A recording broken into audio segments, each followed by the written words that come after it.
네, 안녕하세요. 오늘은 김춘수의 꽃입니다. 네, 별다른 이야기 없이 바로 가도록 하죠. 시를 한번 읽어봤으리라고 생각합니다. 시를 읽어봤다는 전제 하에서 설명을 드리겠습니다. 자, 내가 그의 이름을 불러주기 전에는 그는 다만 하나의 몸짓에 지나지 않았다라고 합니다. 여기서 나라고 하는 것은 인식의 주체를 의미하는 것이겠지요. 그리고 그라고 하는 것은 인식의 대상 혹은 인식의 객체라고 이야기할 수 있겠습니다. 그리고 이름을 불러주기 전이다 라고 얘기를 했는데요. 이름을 불러주기 전이라고 하는 것은 객체 대상을 글씨가 안 예쁘다. 객체를 인식하기 이전이라는 뜻입니다. 그러니까 내가 그의 이름을 불러주기 전에는, 내가 너라고 하는 대상을 인식하기 이전에는 너는 다만 하나의 몸짓에 지나지 않았다는 것이죠. 여기서 몸짓이라고 하는 것은 의미 없는 존재를 의미합니다. 결국 내가 너를 인식하기 전에 너는 단지 의미 없는 존재였을 뿐이다 라는 이야기입니다. 내가 그의 이름을 불러주었을 때 그는 나에게로 와서 꽃이 되었다 라고 하는데요. 내가 그의 이름을 불러주었을 때 라고 하는데, 이 이름을 부른다 라고 하는 것은 뭐 호명행위, 명명행위 이렇게 이야기를 하거든요. 명례행위 죄송합니다. 명명행위는요, 대상을 인식하고 그 후에 의미를 부여하는 행위라는 의미가 있겠습니다. 그렇게 대상을 인식하고 그렇게 인식된 대상에 의미를 부여함으로써 그는 나에게로 와서 꽃이 되었다는 거죠. 여기서 꽃은 비로소 의미 있는 존재가 되었다라고 얘기를 할 수 있겠습니다. 그러니까 명명행위 이전에는 단지 하나의 몸짓으로서 의미 없는 존재였는데 명명행위를 하고 나니까 의미 있는 존재가 되었다라는 이야기입니다. 굉장히 추상적인 이야기죠. 내가 그의 이름을 불러준 것처럼 나의 이 빛깔과 향기에 알맞은 누가 나의 이름을 불러다오. 여기서 내가 그의 이름을 불러준 것처럼은 결국 대상을 인식하고 의미를 부여해줬던 것처럼 글씨가 안 이쁘군요. 의미 부여 해줬던 것처럼 누가 나의 이름을 불러다오. 누가 나의 이름을 불러다오 라고 얘기를 하고 있습니다. 그러니까 내가 너에 대해서 대상을 인식하고 의미를 부여해줬던 것처럼 나라고 하는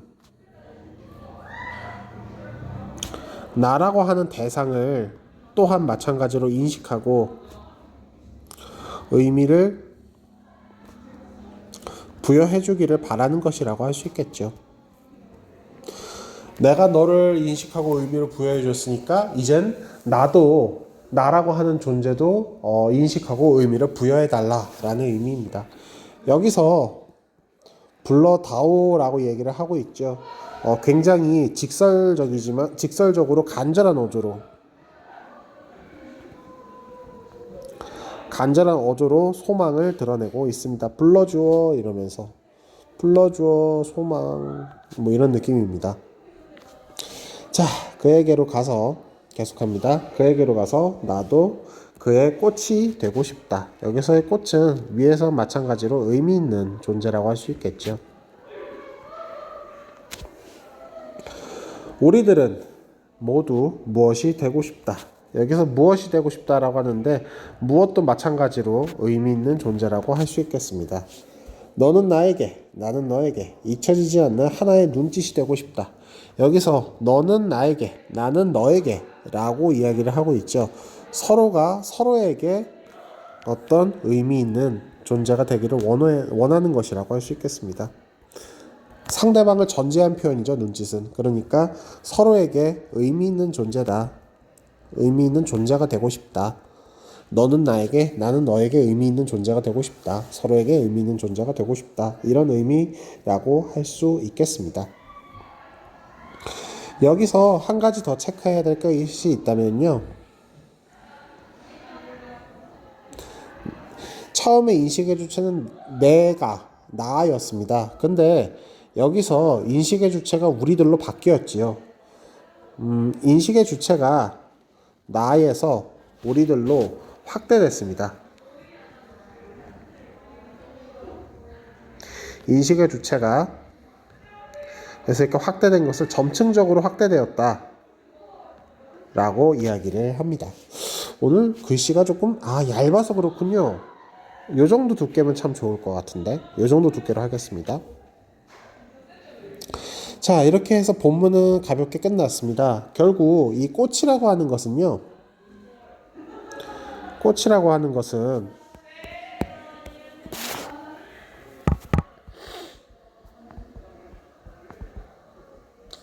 명령행위를 통해서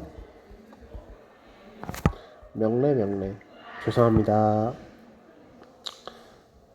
사실 강의 찍다 보면 상당히 지루해요. 아니, 지루하진 않습니다. 뭐랄까, 고요하죠. 예. 명령행위를 통해 인식하고 의미 부여받은 존재라고 할 수 있겠습니다. 꽃이라고 하는 것은 명령행위를 통해서 인식되고 의미를 부여받은 존재라고 할 수 있겠습니다. 결국 이것을 두고서 우리는 이렇게 표현할 수 있을 것 같아요. 구체적인 대상, 꽃이라고 하는 구체적인 대상을 통해 대상을 의미하고 의미를 부여받고 인식하고 이런 추상적이고 관념적인 의미를 전달한다 라고 이야기를 할 수 있겠습니다. 그래서 여기서 교사님 주토서에는 인식론이니 존재론이니 이런 이야기를 하는데 그런 어려운 이야기는 여기서 할 필요가 없을 것 같아요. 그래서 이 정도로 시를 정리하면 될 것 같습니다. 자, 바로 옆에 패러디 시로 가보죠.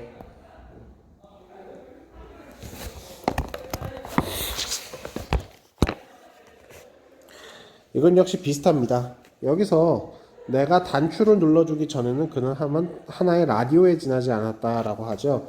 여기서 단추라고 하는 것은 아까와 마찬가지로 비슷하게 의미를 부여하는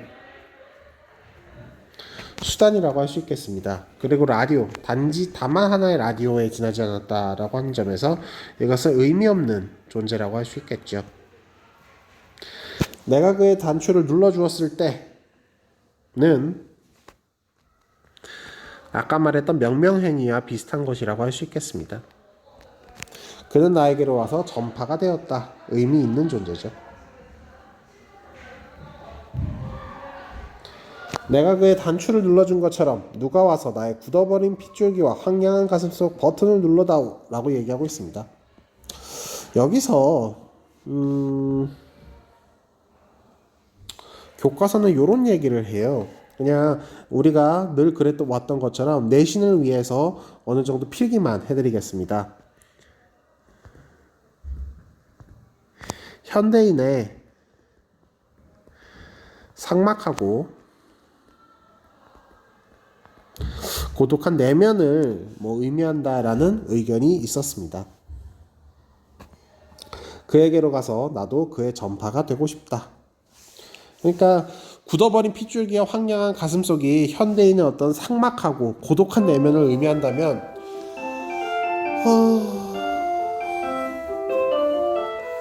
고독한 내면을 의미한다면 버튼을 눌러줌으로써 그런 삭막함이나 고독함에서 벗어날 수 있다. 이런 이야기겠죠.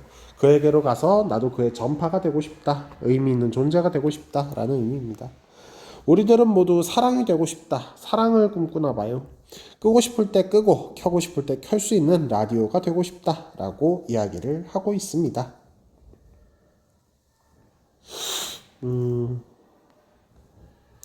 그래서 대체로 김춘수의 꽃과 매우 비슷한 구조를 가지고 있습니다. 내용상으로도 무척 비슷하고요. 자, 그래서 뭐 간단합니다. 이렇게 하고서 바로 학습 활동으로 넘어가면 될 것 같습니다.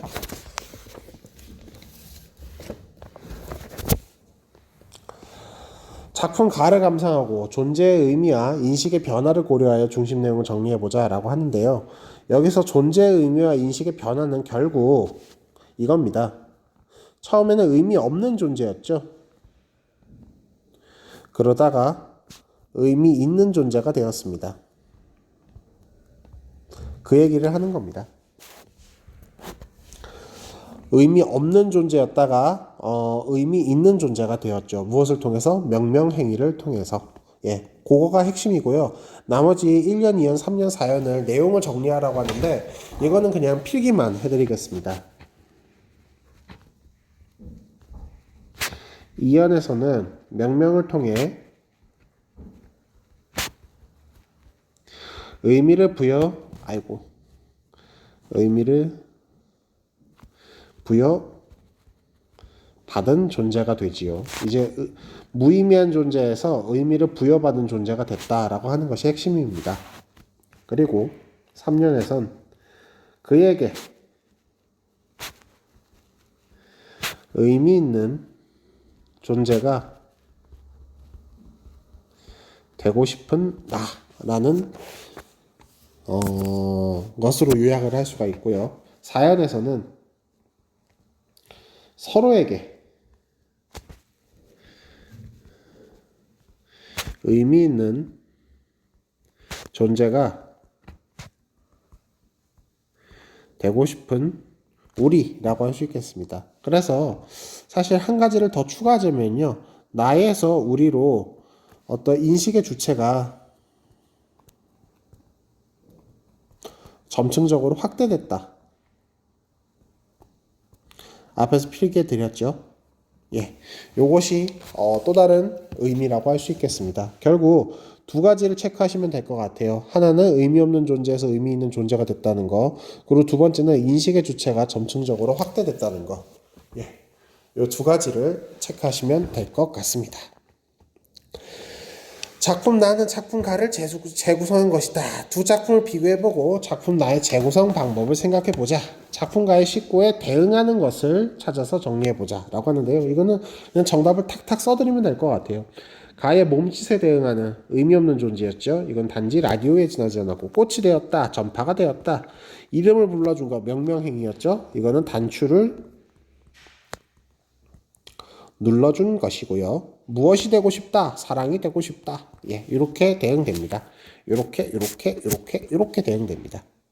그리고 작품가의 식구 잊혀지지 않는 하나의 눈짓과 대응하는 식구를 찾고 그 의미를 바탕으로 작품에서 화자가 말하고자 하는 바를 생각해보자 라고 하는데요. 일단은 할 수 있는 것부터 하겠습니다. 가에서는 잊혀지지 않는 하나의 눈짓이라고 이야기를 하고 있죠. 나에서는요, 대응하는 것으로서 끄고 싶을 때 끄고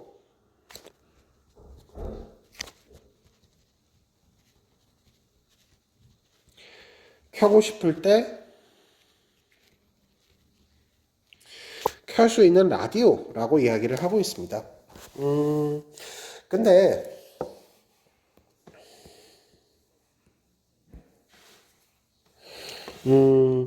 각 작품에서 화자가 말하고자 하는 바 요거는요 안 하려고 합니다.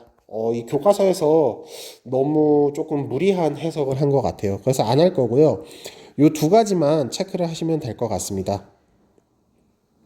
잊혀지지 않는 하나의 눈짓과 대응하는 것은 요것이다 라는 이 대응 관계만 파악하시면 될 것 같습니다. 그리고 요런 정도로 하면 되고요. 요거는 할 필요 없고, 예. 요것도 할 필요는 없을 것 같습니다. 자, 요것도 별로 할 필요는 없을 것 같습니다. 예. 제가 개인적으로 재밌어 하는 시이긴 한데요. 이거는 특별히 뭐 건드릴 만한 부분은 없는 것 같아요. 자, 그래서 이렇게 김춘수의 꽃하고 김춘수의 꽃을 패러디한 시하고 학습 활동을 했습니다. 뭐 여러 가지 하고 싶은 얘기들이 많이 있는데 너무 이 시를 어렵게 파악하지 않았으면 좋겠어요. 그냥 이 시 작품의 의도가 무엇이냐를 확실하게 알기 위해서는요, 작가한테 가서 물어봐야 됩니다. 이거 왜 쓰셨어요? 무슨 의도로 쓰신 거예요? 라고 물어봐야 됩니다. 근데 그런 과정들 없이 그냥 이 작품에서는 이런 내용이야, 이런 것들을 이야기하고 있어 라고 하는 경향이 조금은 있는 것 같아요. 그래서 그런 것들을 최대한 배제하고 설명을 하다 보니까 비교적 짧고 쉽게 이야기를 할 수 있었던 것 같습니다. 그러면은 여러분들도 이 정도 수준에서 이해를 하시고 단지 다양한 문제들을 많이 풀어봐서 이러한 시각도 있구나, 저런 시각도 있구나, 이런 시각도 있구나, 이런 것들을 그냥 이해하시면 충분하지 않을까 싶습니다. 자, 여기까지 하겠습니다. 고생 많았습니다.